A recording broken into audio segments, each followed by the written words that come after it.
Okay, let's unpack this.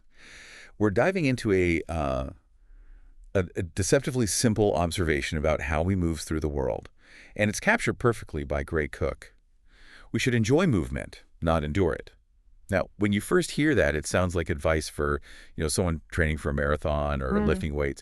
But this philosophy, this idea of enjoyment versus endurance, it reaches so far beyond the gym. it really does. It captures a fundamental truth about how we approach our careers, relationships, and, well, frankly, every choice we make in life. The core question for you, the listener, is always this. Are you moving with genuine joy, with aligned purpose? Or are you moving with that white-knuckled resignation, just trying to survive the day? Exactly. That distinction, joy versus resignation, that's the key to what we're delivering in this deep dive. Yeah. Our sources, they span over 2 millennia, and they offer a kind of shortcut, not just to feeling informed, but to feeling empowered. The traditional approach to life. Yeah. It often demands endurance, right? Grit, Yeah. struggling through your weaknesses. But we're here to show that that strategy, well, it's often self-sabotage. Our mission, then, is to fundamentally shift that orientation, to move you away from the trap of endurance toward a life that's built on real engagement and mastery. We've pulled together wisdom from Stoic philosophy, Epictetus, Marcus The Aurelius, greats. and modern strategic thinking from Robert Greene, plus some sharp historical reflections from figures like Francis Bacon and Seneca. And we've structured this deep dive to move very logically.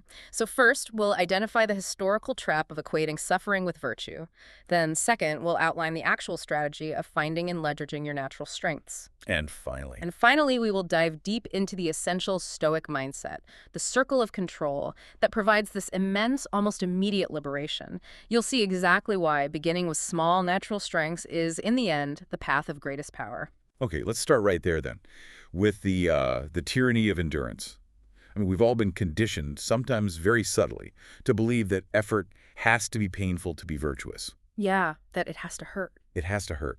Mhm. So we grind through workouts we hate, or we force ourselves into these foreign careers where we spend all day just resisting the actual work, all because we think that punishment proves our worthiness. It's the cultural myth of the grind.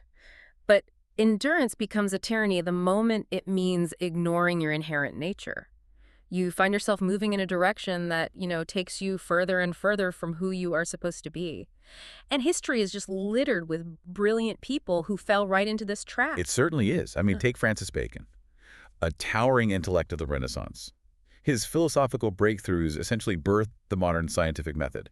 The man was, without a doubt, brilliant. Absolutely. A genius. Yet when he looked back on his life, he lamented that his soul had been, and this is a quote, "a stranger in the course of my pilgrimage." And why was that? It's because he spent so much of his life forcing himself into these high-level political roles, his roles he himself admitted he was least fit for. Right. Instead of dedicating his time fully to pure philosophical inquiry, which was his true calling, his natural movement. He became Lord Chancellor of England, a political climber, a jurist. All of that requires some ruthless social maneuvering, some compromise. He didn't enjoy that movement, he just endured it. And eventually that endurance, that foreign movement, it disgraced him. He was hit with charges of corruption. His natural strength was pure thought. His chosen movement was court strategy. The friction between the two it destroyed him. And that failure mode, that movement away from your true self, it's even starker when we look at Seneca, isn't it? Oh, absolutely. He was the great Stoic philosopher, the man who wrote volumes on tranquility, on poverty, on self-sufficiency. And yet, And yet, he made these immense compromises to become Nero's advisor, and in the process, he accumulated astonishing wealth and power. he tried to rationalize it, of course, arguing he needed influence to be a stabilizing hand on a monstrous emperor. But the sources, they show that the road to his actual courageous death was marked by shame. Shame, precisely because he became so estranged from his own teachings. He was preaching detachment while hoarding riches and wielding this incredibly volatile political power. So what's fascinating here is the pattern. You see it, right?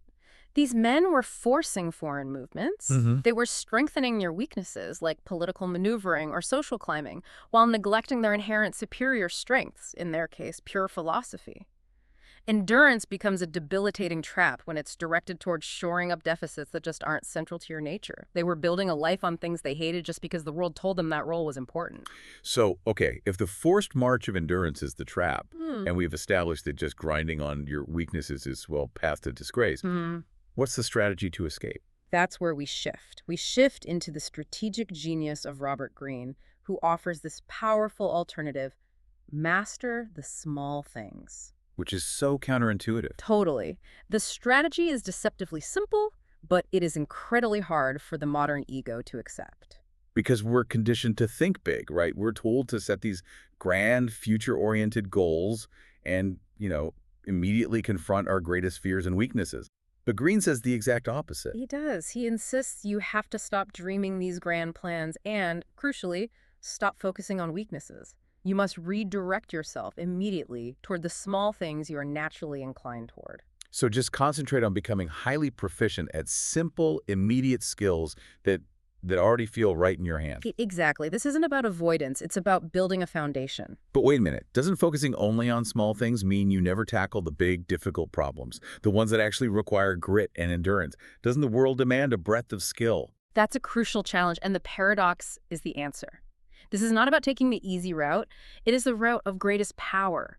Think of water finding its course. Okay. It follows the path of least resistance, right? And by doing so, its flow generates this immense cumulative force, enough to wear away stone, not through conscious effort, but through relentless, focused flow. You're building outward from a genuine center of strength, not trying to pull yourself up by your shoelaces from a pit of weakness. So the goal is to make the work transform from punishment, which is endurance, into practice, which is enjoyment. That's the lotus flower principle you mentioned, isn't it? Exactly. The lotus flower doesn't fight its growth. It just opens petal by petal from its rooted center. You start with what you know. If you are, say, a software developer, maybe you're naturally gifted at debugging code with uncanny speed, but you hate public presentations. A classic example. Right. Don't spend all your energy on presentation skills. Become the undisputed master of debugging. Let that small, natural skill, which feels like enjoyment, expand into a reputation for reliability and confidence. And that confidence, built on real immediate mastery, then acts as the emotional shield when you do have to face those difficult foreign movements. Precisely. The strategy dictates that when setbacks inevitably arrive, and they will, your wisdom is to immediately return to the few things you know and do well. You reestablish your confidence there. You don't retreat into self-punishment for failures in areas you were never built for. That feels particularly insightful for people who are maybe naturally gifted. It is. They sometimes skip this foundation stage. They coast. And when real difficulty hits, they crash because they never learned the value of diligence applied to a true center of strength. So building from strength is the strategy. But we still have to manage the chaos of the outside world, which brings us squarely to the internal mindset provided by Stoicism. We've managed the external action, now we have to manage the internal response. Right, because the world is totally indifferent to your perfect plans. We need a system for handling that indifference, which is where the Stoic circle of control becomes the ultimate liberation tool. Let's really define this using the framework taught by Epictetus. Yeah. We need to define the boundary. Yeah. So what is inside the circle? Only your mind. That's it. That means your reasoned choice, your judgment of events, your responses, and your acts, depending on that moral will. And everything else, it's outside. Your body, possessions, your family, others' opinions, the economy, the weather, your country. I mean, everything you try to manipulate or fix throughout the day is outside that circle. The practical consequence of this is profound, but it requires a lot of thinking to really absorb. Yeah. We spend 99% of our emotional energy trying to control things outside the circle. All day long. We try to force a better outcome. We desperately seek approval from colleagues. We rage against traffic or slow bureaucracy. And that effort, that struggle against reality, that is the essence of endurance. So when you finally stop expending that effort, when you stop trying to control the uncontrollable, that's not a limitation, it's liberation. You are free to enjoy the one movement that is truly and reliably yours. The movement of your own reasoned choice. That's the shift. That is the shift from endurance to engagement. You stop having to endure the gap between what you expected the world to provide and what it actually delivered. And if we need a template for meeting reality head-on, there's no better example than Marcus Aurelius. I mean, he didn't just write about these concepts. He lived them while holding the weight of the known world. Yeah, he inherited the Roman Empire, and things almost immediately went sideways. It's unbelievable when you look at the scale of his adversity. He didn't get to manage a quiet, stable time. He faced the Antonine Plague, a pandemic that devastated the empire. He fought the long, brittle Marcomannic Wars on the northern frontier. And he suffered the death of multiple children. I mean, nothing went as he planned, or frankly, as he deserved. It would have been so easy, even rational, for him to descend into this grim, exhausting endurance. But the sources all emphasize that his greatness came not from white-knuckling his way through these tragedies. But from choosing to meet reality exactly as it presented itself. He accepted that the external circumstances were outside his control, and he focused only on the quality of his response. That's why Epictetus taught that the goal of all Stoic training is to be able to say, when you're facing profound adversity, this is what I trained for. It's the ultimate statement of readiness, of alignment. It's not dread, it's engagement. You are not enduring the storm. You are using the skill you built to navigate it. You are applying the philosophy that is genuinely yours. So we have the philosophy of enjoyment, the strategy of building from strength, and the mindset of internal control. How do we bring this mandate back to, the listener's day-to-day life? The practical step is, well, it's simple. Begin. Just begin. You don't wait for perfect planning or for all your weaknesses to be shored up or for the world to cooperate. The best way to get something done is to begin. You start with the movement that feels natural today, the choice that is actually in your hands, the skill you already possess. And that beginning requires avoiding what we called foreign movements. We have to recognize them and eject them quickly. It reminds me of Michael Pollan's famous rule for food. Don't eat anything your great-great-grandmother wouldn't recognize as food. Exactly. We can apply that wisdom to our choices, can't we? Don't pursue what your truest, most authentic self wouldn't recognize as yours. Don't force yourself into a political role if you are a philosopher. Don't launch a startup just because it's trendy if your true joy is quiet, deep research. That recognition of the foreign movement is vital. And that decision point, the moment you recognize a foreign movement, it's constant. You can never make the same mistake twice. Because the second time, it's not a mistake. It's a choice. That's powerful. Every moment offers that option. Return to your strength and choose enjoyment, or continue the forced march of endurance. And that choice, it requires focus. The sources remind us that the primary job of a leader, and you are the leader of your own life, is thinking. The best preparation isn't more grinding. It's more thinking, more intellectual clarity about what movement is truly yours and where your natural strengths really lie. And that clarity, it seems to generate its own forward momentum, a kind of self-sustaining optimism. It does, but it's not optimism because the universe owes you a favor. It's optimism because you are moving from a place of genuine accumulated power. As Miguel de Cervantes captured it so perfectly. For neither good nor evil can last forever, and so it follows that evil has lasted a long time.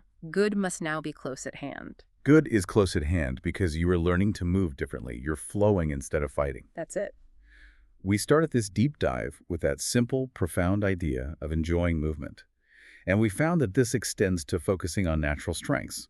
That's Robert Greene's strategy, controlling only your mind and internal responses, the Stoic mindset, and choosing engagement over resignation, which is the example of Marcus Aurelius. A powerful combination. So let's end with this strong encouragement. Write it on your heart that every day is the best day in the year, as Emerson wrote. Not because the day will be easy or perfectly pleasant, but because every single day offers you the opportunity, that fundamental choice, to flow with your nature and just begin again. And that choice is the true core of this deep dive. If the main job of the leader is thinking, and you must build outward from your center of strength, we'd encourage you to spend some time considering this. What small, immediate skill can you choose to master today? Something you know you do well, thereby choosing enjoyment over endurance. Now move. This is what you train for.